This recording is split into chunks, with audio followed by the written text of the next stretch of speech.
This is a map that's focused over an urban metropolitan area. While you've probably never seen this specific area before, it looks like just about any other metro area anywhere else in the world, with two distinctive urban cores separated from one another by a river that keeps them fewer than 600 meters apart, connected over the river by a bridge. But this urban area is probably the most unique and bizarre one that you can find anywhere in the world because of how radically different the culture, architecture, and most of all, people are on either side of this river in the two different urban cores. On the north side of the river live around 241,000 people, and an overwhelming 97% of them are all ethnically white or European in origin. While over on the south side of the river live around another 224,000 more people, but 99% of them are ethnically East Asian in origin, creating what is almost certainly the most starkly segregated and ethnically culturally divided major urban area that can be found anywhere on the planet today. To the north of the river is the Russian city of Blagoveshchensk, while to the south of the river is the Chinese city of Heihe.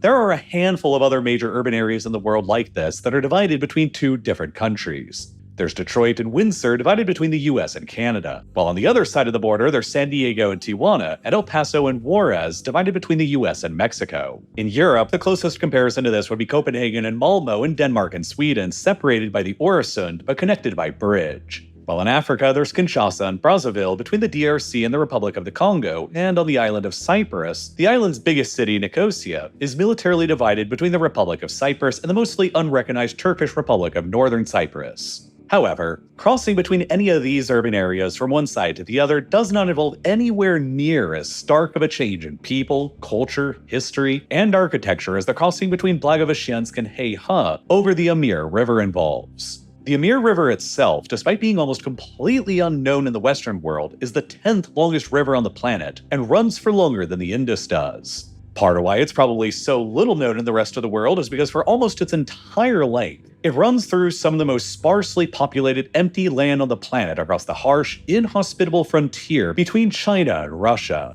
Despite its great length, the only two settlements of any notable size along the Amur while it makes up the international border are Blagoveshchensk and Heihe, immediately opposite of each other. An island of two radically different civilizations facing each other off across the river, surrounded by absolutely nothing else for hundreds of kilometers in every direction. It is one of the most bizarre borders in the world today, where, when you drive across the only bridge between them, the culture immediately and radically shifts from a dated city that wouldn't feel out of place in Eastern Europe to a more modern, vibrant East Asian Chinese city. From an Indo-European language to a Sino-Tibetan language. From everyone looking like white East Slavic people to everybody looking like East Asian Chinese people. And to understand how this unique demographic border situation came to be today, you need to understand how this region's unique, bizarre, violent, and little-known history and geography shaped it that way. For most of history, the Amur River Valley was always on the remote frontiers of human civilization and was sparsely inhabited.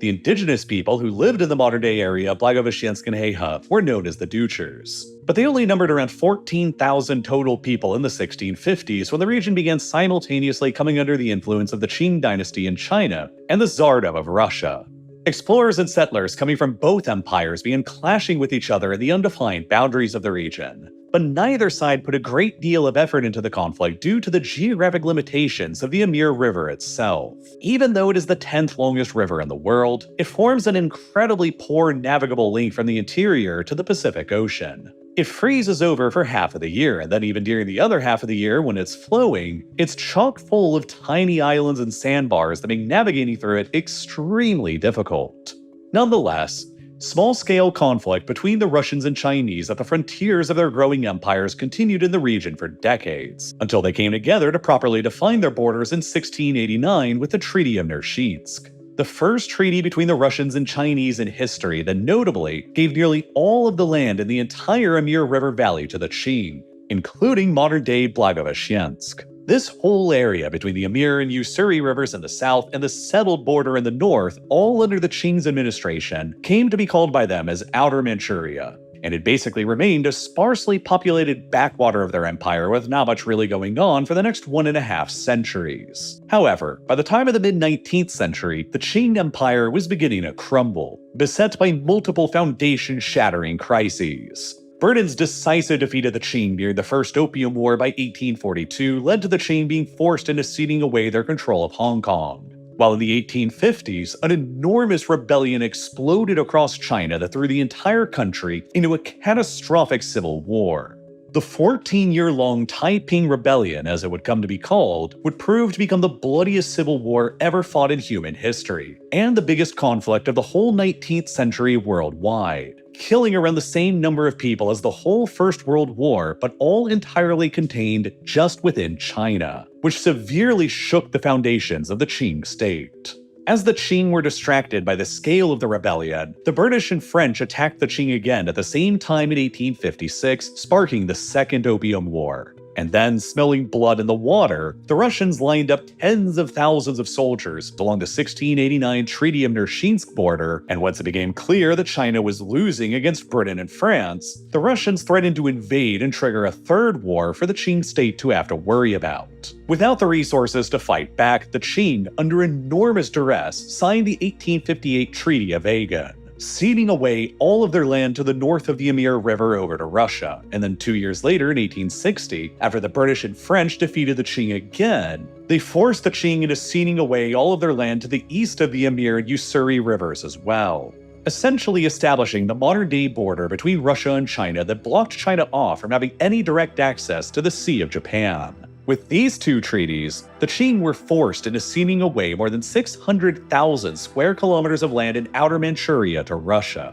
an area of land roughly equivalent to Ukraine that included the locations of what would soon become several major Far Eastern Russian cities, like Vladivostok, Khabarovsk, and of course, Blagoveshchensk, which was founded as a Russian city almost immediately as the annexation took place in 1858 at the confluence of the Amur and Zaya rivers. As the border shifted, though, thousands of ethnically Chinese former Qing subjects remained over on the other, now Russian side of the river. As the rest of the 19th century progressed, a gold rush in the area led to a surge in settlers from the European side of the Russian Empire that was encouraged by the Tsarist authorities to populate their side of the border with Slavs, which led to Blagoveshchensk population soaring from practically nothing in 1850 to around 40,000 people just by the end of the century, while the Chinese side remained a sparsely populated backwater. However, by that time, the growing resentment and anger within China towards the outside imperialist powers who had conquered and carved up their lands was reaching a boiling point.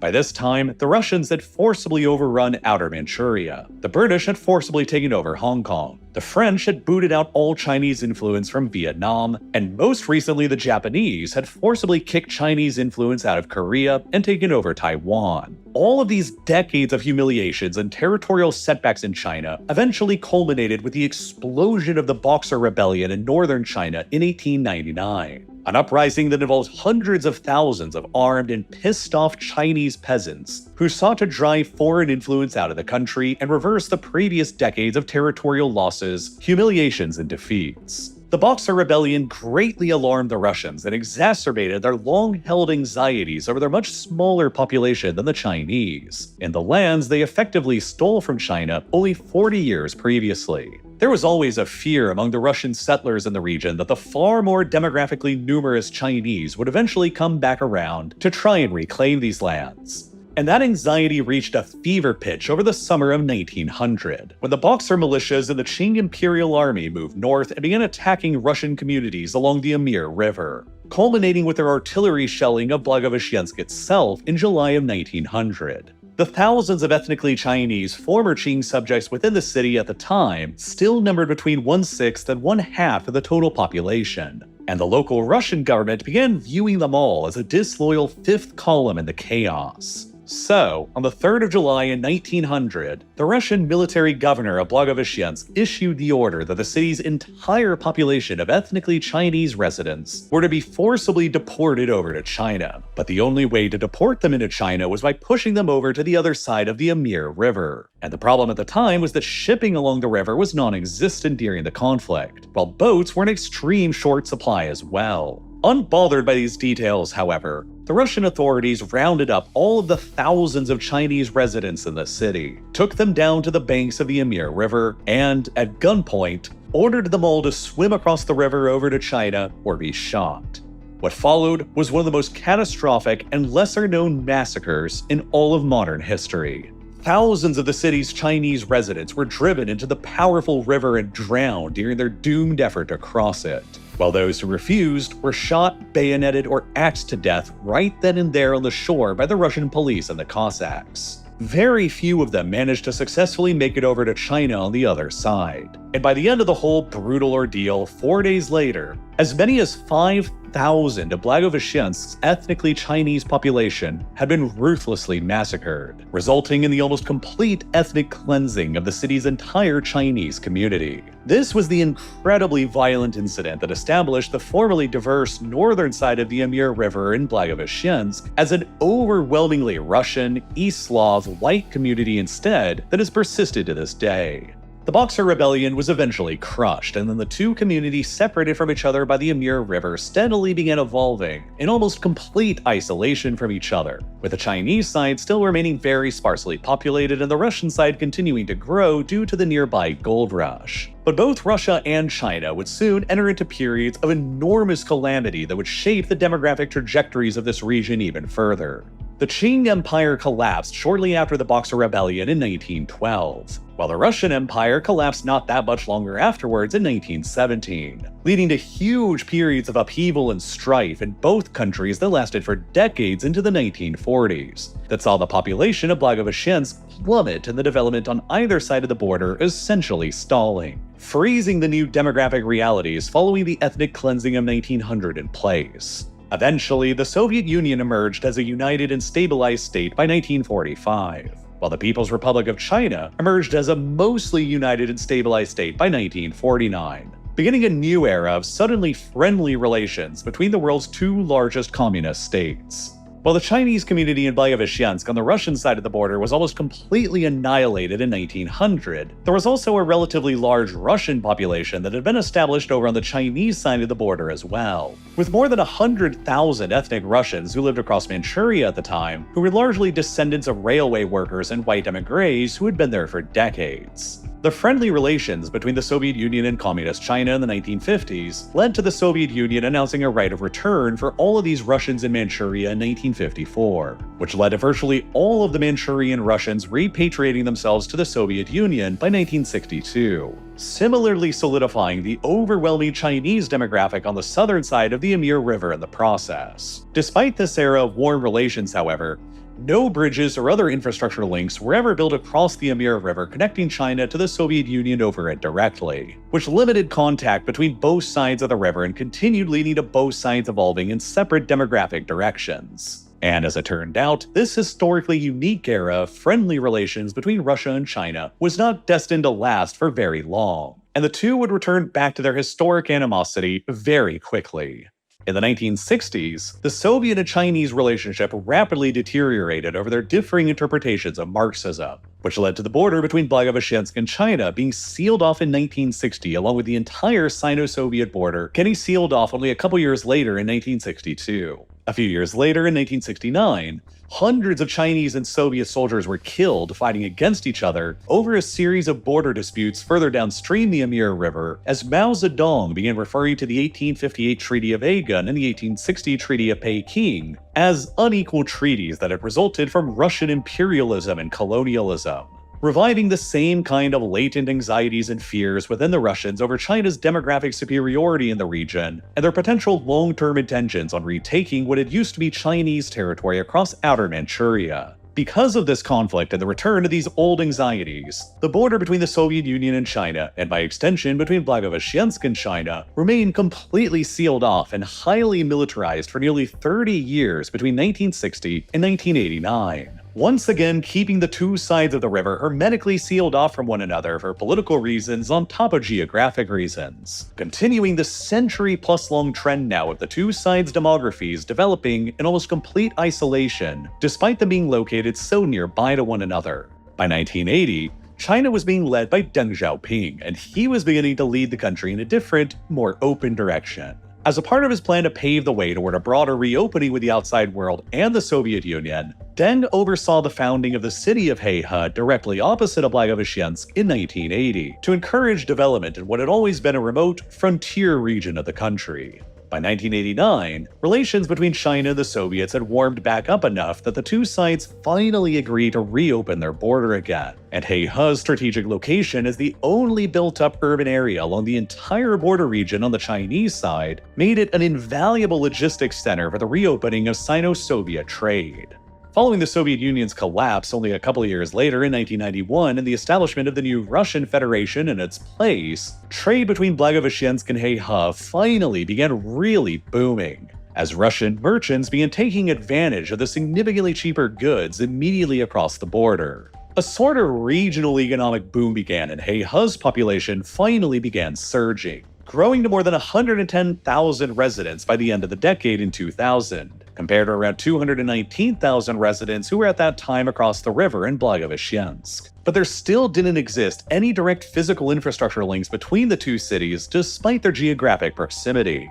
The only ways to get across the river between them were still limited to either taking ferries over the summer or temporary roads built across the ice over the winter, which continued placing limits on the amount of trade and cross-border travel that was possible. Russia continued preferring this for now, however, acutely aware of their own weakness following the Soviet collapse, and still deeply anxious over China's enormous population across the border and potentially latent claims to the outer Manchuria region. The border disputes here along the Amur River that had nearly erupted in war between the Soviets and Chinese in the late 1960s wouldn't end up being settled by treaty all the way until 2004, and before and even after that, Russia saw it fit to continue limiting access from China into the Far East by maintaining their geographic defenses along the Amur River without any bridges or other infrastructure built across it. Eventually, though, things started changing Russia's mind, owing to China's rapid economic growth making it a more valuable trading partner, and especially after Russia seized and annexed Crimea from Ukraine in 2014.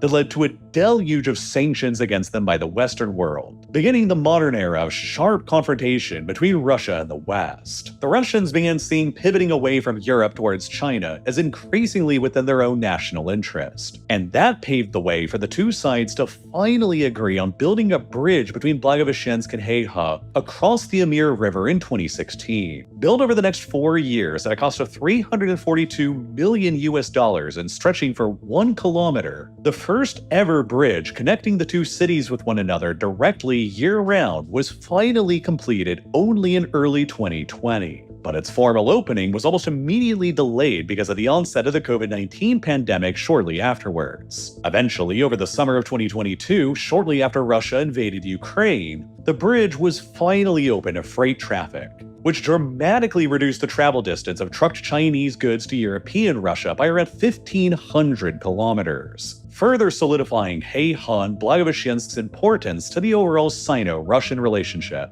Roughly 200 freight trucks have been recorded traveling across the bridge every day since then, and it was only a few months before I made this video in January of 2025 when the bridge was finally opened up to passenger vehicle traffic as well. Finally, for the first time in centuries, offering a way for the Russian and Chinese citizens on either side of this river to easily travel back and forth between both sides year-round. Over the time period from Heihe's founding as a city by the Chinese immediately opposite of Blagoveshchensk in 1980, it has grown far more rapidly than its Russian twin has. In the early 1990s, Heihe only had around 80,000 residents compared to Blagoveshchensk's 205,000. By 2024, however, Heihe had soared to more than 224,000 residents, as Blagoveshchensk had only grown more modestly to about 240,000, nearly equalizing the two twin cities' completely different populations. Heihe now looks like a modern, dense, and vibrant Chinese city full of glowing lights that shimmer off of the Amur River at night, while Blagoveshchensk still appears like it has for decades,